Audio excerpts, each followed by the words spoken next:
एक समय की बात है। न्यायप्रिय और विद्वान राजा भोज अपने दरबार में बैठे थे। विद्वानों और मंत्रियों से घिरे हुए उन्होंने अचानक एक प्रश्न पूछा, बताओ ऐसा कौन सा कुआं है जिसमें गिरने के बाद मनुष्य कभी वापस नहीं निकल पाता। पूरा दरबार शांत हो गया।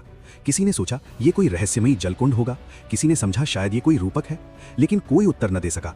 राजा ने अपने राजपुरोहित की ओर देखा, वे भी मौन थे। राजा भोज गंभीर होकर बोले, यदि तुम इस प्रश्न का उत्तर नहीं दे सकते तो राजपुरोहित पद के योग्य नहीं हो। तुम्हारे पास 2 दिन का समय है, उत्तर लेकर आओ, अन्यथा पद से हटा दिए जाओगे। राजपुरोहित चिंतित हो उठे।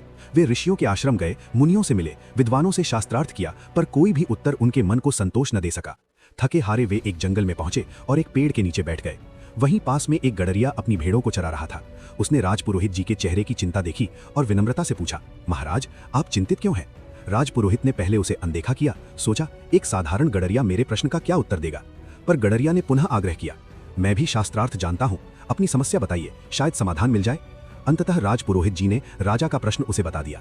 गडरिया मुस्कुराया और बोला, मेरे पास एक पारस पत्थर है, यदि मैं वो आपको दे दूं तो आपको पद की आवश्यकता ही नहीं रहेगी, लोहे को सोना बना देंगे, अपार धन मिलेगा। पुरोहित जी के मन में हलचल हुई। उन्होंने सोचा, सच है, यदि पारस पत्थर मिल जाए तो पद की क्या आवश्यकता। उन्होंने उत्सुक होकर कहा, ठीक है, दे दो। गडरिया बोला, पहले तुम्हें मेरा चेला बनना होगा।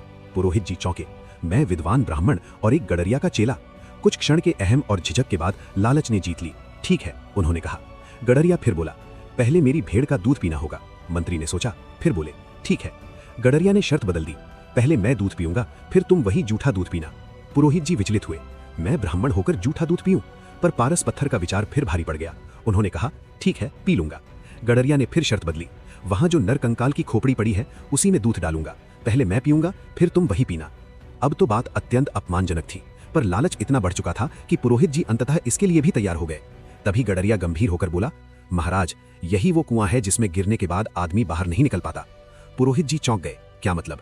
गडरिया बोला, ये लालच का कुआं है। मैं हर बार शर्त बदलता गया और आप हर बार मानते गए। आपकी विद्वता, आपका पद, आपका धर्म, सब लालच के आगे झुक गया।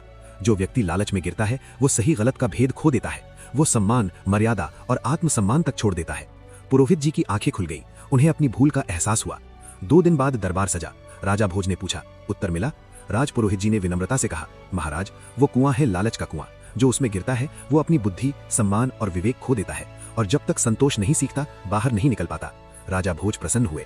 उन्होंने पुरोहित जी को गले लगाया। अगर आपको ये कहानी अच्छी लगी तो ऐसे इसे लाइक और अपने प्रियजनों के साथ शेयर जरूर करें। ऐसे ही और रोचक जानकारी वाले वीडियोस के लिए हमारे चैनल को सब्सक्राइब या पेज को फॉलो करना ना भूलें।